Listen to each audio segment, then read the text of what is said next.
Postoji jedna neugodna istina o ljudskom životu, koju većina ljudi otkrije tek nakon mnogo godina. Nije teško postići cilj, teško je ostati sretan nakon što ga postignete. Većina ljudi vjeruje da se sreća nalazi iza sljedeće plate, iza boljeg automobila, iza većeg stana, iza savršenog partnera, iza još jednog unapređenja.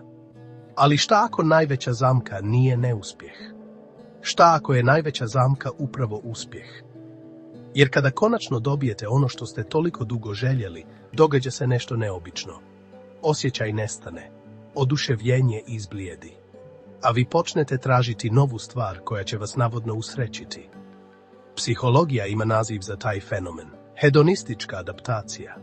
Fenomen zbog kojeg se ljudski mozak navikava na gotovo sve. Na luksuz, na bogatstvo, na uspjeh, na status, ali i na bol, na gubitke, na tragedije, na promjene. Ovo nije samo zanimljiva teorija.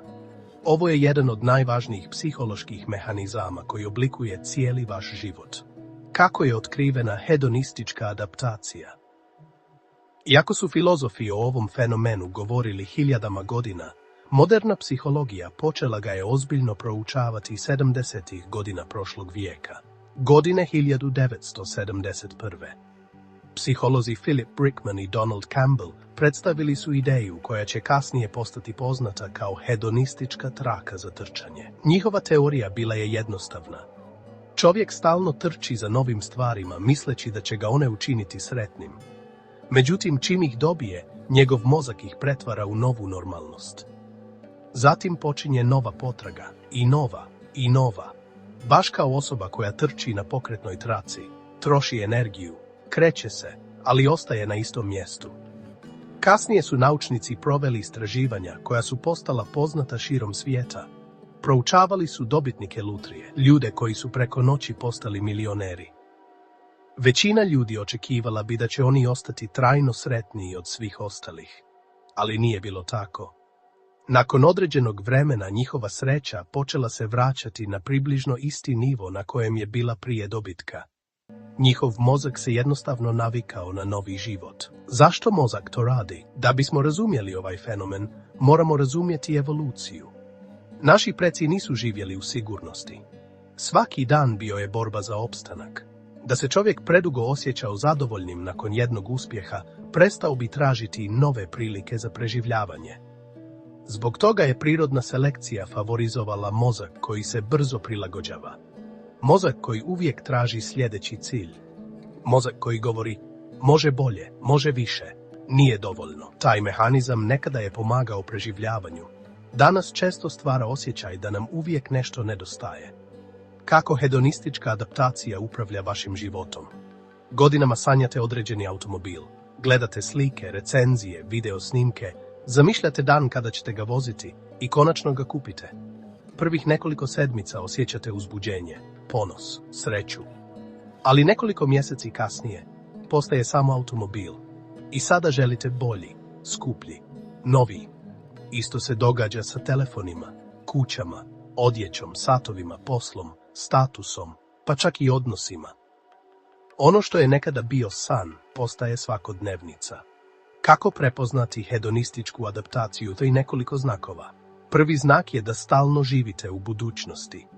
Uvijek vjerujete da ćete biti sretni tek kada ostvarite sljedeći cilj. Drugi znak je da vas uspjesi raduju sve kraće.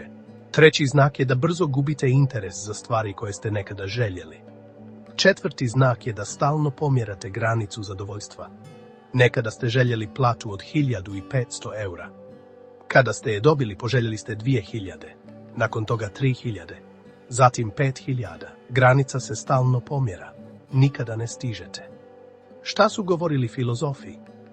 Mnogo prije moderne psihologije, filozofi su primijetili isti obrazac. Budistička filozofija učila je da vezivanje za želje stvara patnju. Ne zato što su želje loše, nego zato što vjerujemo da će njihovo ispunjenje trajno riješiti našu potragu za srećom. Epikur je govorio da najveće zadovoljstvo ne dolazi iz gomilanja stvari, dolazi iz jednostavnosti, mira, prijateljstva, zahvalnosti. Stoici poput Seneke upozoravali su da nije siromašan onaj koji ima malo. Siromašan je onaj kome nikada nije dovoljno. Marko Aurelije svakodnevno je podsjećao sebe da cijeni ono što ima prije nego što to izgubi. Šta kažu naučnici danas? Savremena istraživanja pokazuju da zahvalnost usporava hedonističku adaptaciju. Kada redovno primjećujemo ono što već imamo, mozak sporije pretvara te stvari u nešto što podrazumijevamo. Naučnici su također otkrili da iskustva stvaraju dugotrajniju sreću od materijalnih stvari. Putovanja, prijateljstva, porodični trenuci, lični razvoj, nova znanja, materijalne stvari postaju dio pozadine, iskustva postaju dio identiteta, zato ih pamtimo mnogo duže. Završna poruka. Možda najveća životna ironija nije to što ne dobijemo ono što želimo. Možda je najveća ironija to što dobijemo ono što želimo i onda zaboravimo da smo to ikada željeli. To je hedonistička adaptacija, tiha sila koja pretvara čuda u rutinu, snove u naviku, luksuz u minimum i zahvalnost u zaborav. Zato pitanje nije šta mi još nedostaje. Pravo pitanje glasi šta danas imam, a nekada sam se molio da dobijem. Jer možda sreća nije skrivena u budućnosti. Možda je skrivena među stvarima koje ste prestali primjećivati. Jednog dana imat ćete posljednju vožnju svojim autom. Posljednji razgovor s nekim koga volite. Posljednji izlazak sunca koji ćete vidjeti. Problem je što nećete znati da je posljednji. Zato čovjek ne gubi život odjednom. Gubi ga polako. Tako što se navikne na njega.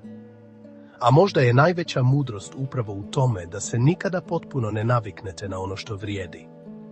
Ako vas je ovo potaknulo na razmišljanje, pogledajte naš sljedeći video o ovoj i sličnim temama na kanalu Treba da znaš. Hvala vam na pažnji.